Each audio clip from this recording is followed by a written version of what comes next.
అందరికీ నమస్కారం. వేదిక మీద ఉన్న పెద్దలందరికీ నమస్కారం. చాలా రోజులైంది రోజా గారు మేము స్కిట్లు చేస్తుంటే కిందకు మీరు ఎదురుగా ఉండి నవ్వడం, స్టేజ్ని మిస్ అయ్యాం. ఓకే, ఇక్కడ సమయం లేదు, చాలామంది ఉన్నారు కాబట్టి నా తమ్ముడు రాకేష్ ఈ సినిమా ఫస్ట్ కథ రాసుకొని నా దగ్గరికి వచ్చాడు.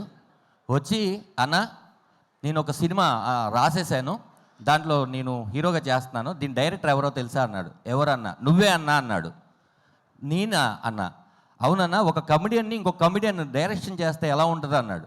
లేదు లేదు, నేను ఆల్రెడీ ఒక సినిమా డైరెక్షన్ చేస్తున్నా తమ్ముడు, కానీ నీ ధైర్యం నాకు నచ్చింది, ఎందుకంటే నేను కూడా ఎర్లీ స్టేజ్లోనే ఒక సినిమా పోటీ చేస్తాను.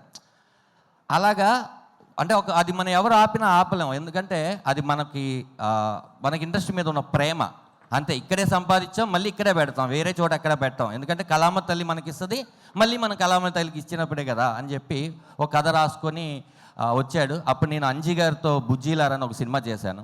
ఆయనైతే కరెక్ట్గా ఉంటుంది, ఆయనైతే బాగా ఈ కథకి న్యాయం చేస్తాడని ఆయనే డిఓపిగా ఆయనే డైరెక్టర్గా ఈ సినిమాని వీళ్ళు ఒక చిన్న బడ్జెట్లో, తను అన్ని ఇంటర్వ్యూలు నేను చూశాను, చిన్న బడ్జెట్లో చాలా చక్కగా తీశాడు, చాలా మంచి సినిమా తీశాడు.